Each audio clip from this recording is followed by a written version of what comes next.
DFL delegates did not endorse a candidate for Minneapolis mayor at its weekend convention. None of the mayoral hopefuls secured the necessary 60% of the vote to win the backing from the DFL party. Representative Raymond Dean secured the most votes on Saturday. He finished the balloting in first place with about 32% support. In his speech, Dean spoke about his struggle with drugs and a burglary conviction. And it was only after 28 days of court-ordered treatment did I begin to understand my addiction and what in my past had led me to the decisions that I made. Treatment was my door to freedom and my door to dignity. Councilman Jacob Fry received the second most votes. Incumbent Mayor Betsy Hodges came in third. WCCO chief political reporter Pat Kessler joins us live from the Capitol now. And Pat, with all the candidates, no huge surprise that there was no clear frontrunner for Minneapolis mayor, right? Well, it's kind of interesting. I think there was one big takeaway. Representative Raymond Dean, a little-known state representative from Minneapolis, from North Minneapolis, did pull out 32% of the vote. I think that's significant for him. It shows that he is representing a wing of the party, a progressive wing of the party that is very active.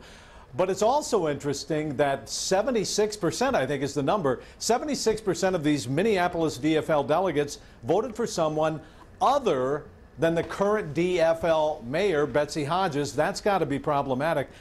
And finally, they got to figure out a way to do this, to actually take votes, to have this thing a lot more efficient.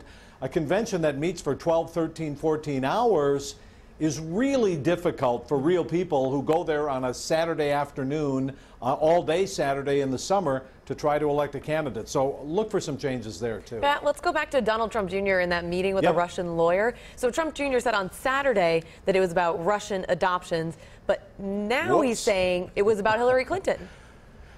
Yeah, this is really remarkable. It's significant, I think, that the stories are changing.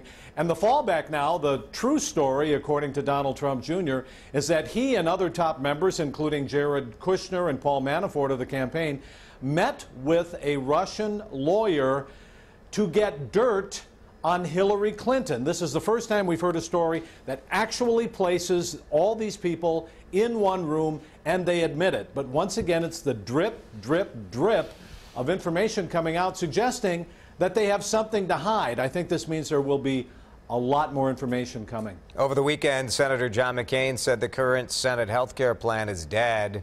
Yep. The House plan is dead. Senate plan. What happens next year? I don't think it is dead. I think don't count out Senator Mitch McConnell, the master technician of the United States Senate. I think when they come back, a lot of the folks have had a lot of trouble back home in this 1 week off that they've had before they came back. But a lot of these Republican senators are going to take another crack at it. Senator McConnell is going to offer them, I guess you would call it sweeteners, billions of dollars for some of these moderate Republican senators. I think McCain is probably right, it's in trouble, but don't count it out yet. They got about 4 weeks left, and they might pull it out of the fire just like they did in the U.S. House. Okay. All right. Pat, thank you. You bet. So if you are